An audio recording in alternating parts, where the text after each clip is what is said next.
Hi, it's Alaska Granny. Today I wanted to talk about prepping, resolutions, goals, and commitments. It doesn't matter if it's the first day of the year or any day during the year. You can always resolve, today I'm going to get up and I'm going to make my life better. I'm going to work on goals and my future and making sure that I'm prepared for an uncertain future. It doesn't have to be January 1st. It can be any single day that you want. So if the year has already started flowing and you haven't made any resolutions, or you've already dropped the ones that you made, don't worry about it. They can start any single day. You can start today or you can start tomorrow. It doesn't really matter. Let's look first at some health goals.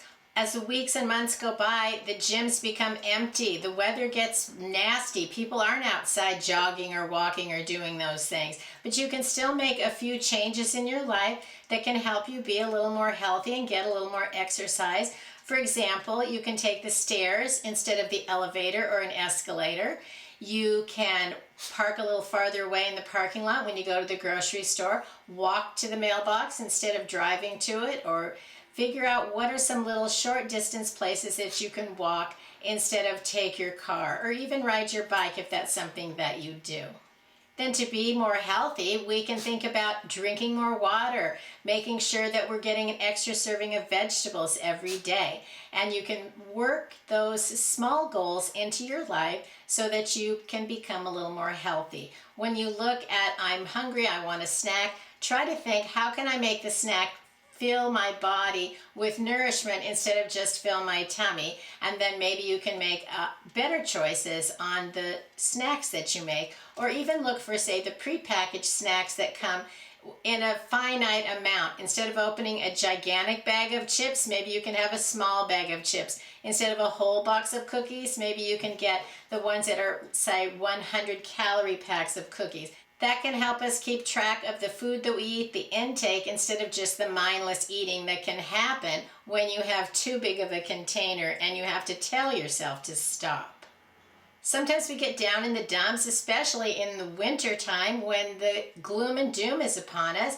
So we need to focus on what are the good things that are happening each day. Grab a little notebook or a journal and write down just the things you're thankful for every day. Don't make it a to-do list, another chore. Just make a list of, today I'm grateful for, and jot a few things down. That can help lift your spirits. It can help you recognize at the end of the day that your day really wasn't so bad, that you do have blessings to count.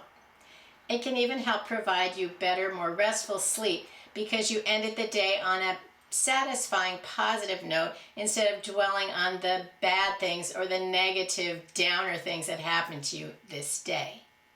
Do you want to learn something new? Set a goal to try a new hobby or learn a new skill every month. Just try something. It doesn't have to be you must take piano lessons for an entire year, or you need to learn a new language.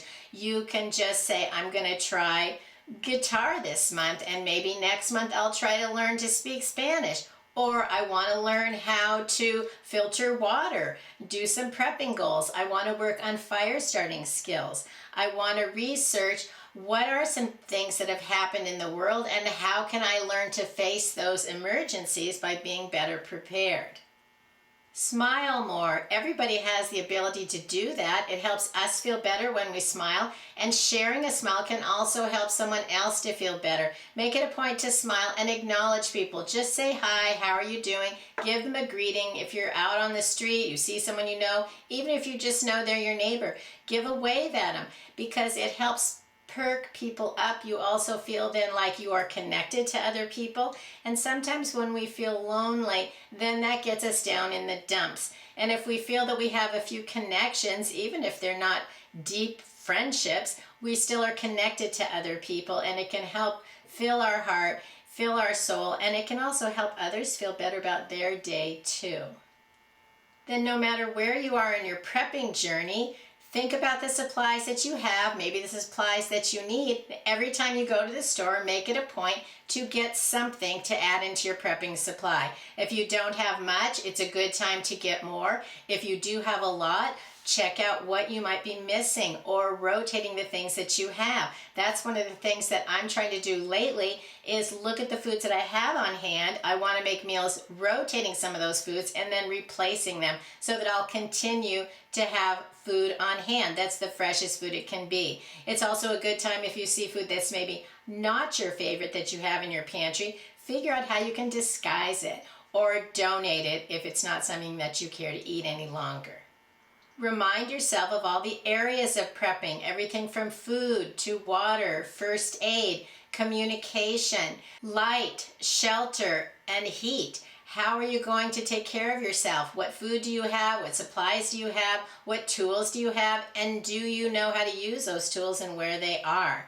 Plan also for a bug out or emergency evacuation plan. You never know when you may have to leave your home. Never tell yourself, I'm not leaving my home, because the option could be taken away from you if your house burns down, gets hit by a tornado or a hurricane, or all kinds of things that could happen. You may not be safe in your home. So you need to have a bug out bag and you need to have a plan of where you could go. If you think about the emergencies that have happened to you in the past, that have happened in the area that you live, that can help you put your plan together in a way that's meaningful for you. It all kind of depends on where you live, what are the emergencies. People who live where tornadoes happen are going to want to prepare differently than people who live where snowstorms or hurricanes or earthquakes happen. There are different plans and strategies for the things that are likely to happen where you are, and that's where you need to make your prepping plans meet your specific needs. Then I like to declutter a little every day. Something off of the counter, something out of a drawer, something out of a cabinet that I'm not using anymore. Is it something I could throw away? Is it something I could donate? You don't have to wait till you have an enormous box of something to donate it. You could put it in just a small shopping bag, drop it off. When the next time you head out to the store, you'll probably pass a thrift store or maybe one of those drop-off boxes, and you can drop off a little at a time. And before you know it, you will have more space in your house to organize the things that you actually want in your home rather than just things that I haven't gotten around to that yet. Tax time is coming also, so you might want to think about organizing your paperwork and your receipts, and that's a great time to do some shredding of documents and then organize the papers that you need for this tax season.